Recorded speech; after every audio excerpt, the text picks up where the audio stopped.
Halo semuanya, saya Dr. Adam Maulana. Apa kabar hari ini? Semoga Anda dan keluarga selalu diberikan kesehatan, kebahagiaan, serta berada dalam lindungan Tuhan Yang Maha Esa. Terima kasih karena telah meluangkan waktu untuk kembali menyaksikan video edukasi kesehatan ini. Dukungan dan antusiasme Anda menjadi semangat bagi saya untuk terus berbagi informasi yang bermanfaat mengenai kesehatan telinga. Saya berharap setiap video yang saya bagikan tidak hanya menjadi tontonan, tetapi juga dapat menambah pengetahuan dan meningkatkan kesadaran kita semua akan pentingnya menjaga kesehatan organ pendengaran. Sebelum kita mulai, saya ingin mengajak Anda untuk sejenak memperhatikan kesehatan telinga. Banyak orang menganggap kotoran telinga sebagai sesuatu yang harus selalu dibersihkan hingga benar-benar bersih. Padahal, kotoran telinga atau serumen memiliki fungsi yang sangat penting. Serumen merupakan mekanisme alami tubuh yang berperan melindungi liang telinga dari debu, kotoran, bakteri, jamur, hingga serangga kecil yang dapat masuk ke dalam telinga. Selain itu, serumen juga membantu menjaga kelembapan kulit liang telinga sehingga tidak mudah mengalami iritasi atau luka. Namun, meskipun memiliki fungsi sebagai pelindung alami, bukan berarti kotoran telinga boleh dibiarkan menumpuk terlalu lama. Dalam kondisi tertentu, serumen yang terus bertambah dapat menumpuk dan menyumbat liang telinga. Penumpukan ini seringkali terjadi secara perlahan sehingga banyak orang tidak menyadarinya. Akibatnya, telinga dapat terasa penuh, pendengaran menjadi berkurang, muncul dengingan, rasa tidak nyaman, bahkan pada sebagian orang dapat menyebabkan pusing atau gangguan keseimbangan. Kondisi seperti ini tentu dapat mengganggu aktivitas hari-hari dan menurunkan kualitas hidup apabila tidak segera ditangani. Saya juga ingin mengingatkan agar kita menghindari kebiasaan membersihkan telinga menggunakan cotton bud atau benda tajam hingga terlalu dalam. Kebiasaan tersebut justru sering mendorong kotoran semakin masuk ke dalam liang telinga sehingga semakin sulit dikeluarkan. Selain itu, tindakan yang tidak tepat juga dapat menyebabkan luka pada liang telinga, memicu luka, bahkan meningkatkan risiko cedera pada gendang telinga. Oleh karena itu, membersihkan telinga sebaiknya dilakukan dengan cara yang benar dan aman. Jika memang terjadi penumpukan serumen atau muncul keluhan seperti telinga tersumbat, nyeri, keluar cairan, atau pendengaran berkurang, sebaiknya segera berkonsultasi dengan tenaga kesehatan agar mendapatkan penanganan yang sesuai. Pada video kali ini, kita akan melihat salah satu kasus penumpukan kotoran telinga yang telah berada cukup lama di dalam liang telinga.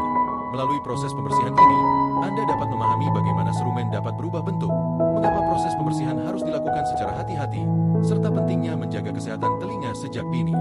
Saya berharap tayangan ini dapat menjadi edukasi sekaligus pengingat bagi kita semua bahwa menjaga kesehatan telinga adalah bagian dari menjaga kualitas hidup. Mari kita saksikan video ini bersama.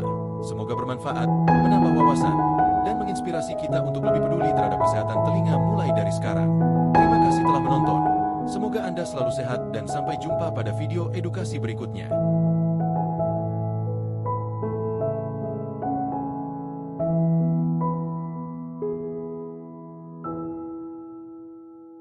Tahukah Anda bahwa telinga yang sehat berperan penting dalam hampir seluruh aktivitas kita sehari-hari? Mulai dari berkomunikasi, bekerja, belajar, hingga menikmati suara di sekitar, semuanya bergantung pada fungsi pendengaran yang baik. Ketika kotoran telinga menumpuk secara berlebihan, suara yang masuk dapat terhambat sehingga pendengaran menjadi berkurang, telinga terasa penuh, bahkan muncul rasa tidak nyaman. Perlu diketahui bahwa kotoran telinga atau serumen sebenarnya memiliki fungsi sebagai pelindung alami. Namun, apabila jumlahnya terlalu banyak hingga menyumbat liang telinga, serumen dapat mengganggu kualitas pendengaran dan aktivitas sehari-hari. Oleh karena itu, pemeriksaan telinga secara berkala sangat dianjurkan, terutama bagi seseorang yang mudah mengalami penumpukan serumen. Yang terpenting, hindari membersihkan telinga menggunakan cotton bud atau benda lain yang dimasukkan ke dalam liang telinga, karena kebiasaan tersebut justru dapat mendorong kotoran semakin ke dalam. Jika telinga terasa tersumbat atau pendengaran mulai berkurang, sebaiknya lakukan pemeriksaan ke dokter THT agar pembersihan dapat dilakukan dengan aman. Dengan menjaga kesehatan telinga, kita dapat mempertahankan kualitas pendengaran dan menjalani aktivitas sehari-hari dengan lebih nyaman. Pada kasus kali ini, terlihat kotoran telinga memiliki tekstur yang tidak terlalu basah maupun terlalu kering, sehingga proses pembersihannya dapat dilakukan dengan lebih terkontrol.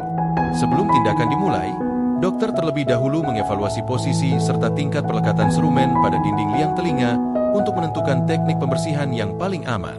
Selanjutnya, serumen diangkat secara perlahan menggunakan alat khusus dengan pencahayaan yang optimal. Proses dilakukan sedikit demi sedikit agar tidak melukai kulit liang telinga maupun memberikan tekanan pada gendang telinga. Terlihat bahwa kotoran berhasil dibersihkan dengan baik hingga liang telinga tampak bersih dan gendang telinga terlihat utuh, sehat, serta tidak menunjukkan tanda gangguan yang berarti. Hasil akhir ini menunjukkan bahwa pembersihan telinga yang dilakukan oleh tenaga medis dengan teknik yang tepat dapat membantu mengatasi sumbatan serumen sekaligus menjaga kesehatan liang telinga dan fungsi pendengaran tetap optimal.